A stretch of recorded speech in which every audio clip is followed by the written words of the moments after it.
ฝนตกนี่แม่นเอามือเนาะตกขึ้นแห้งๆเบิดมือคืออยู่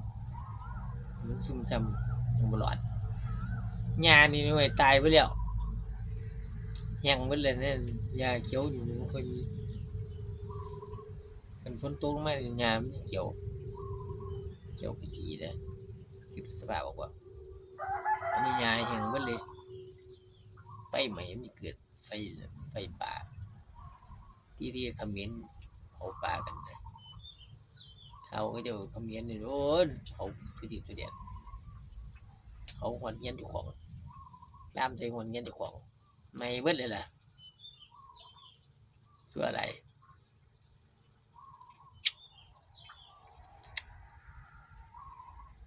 นี่เขมร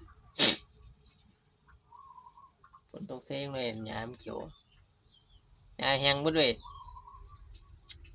ฝุ่นก็หลายบาด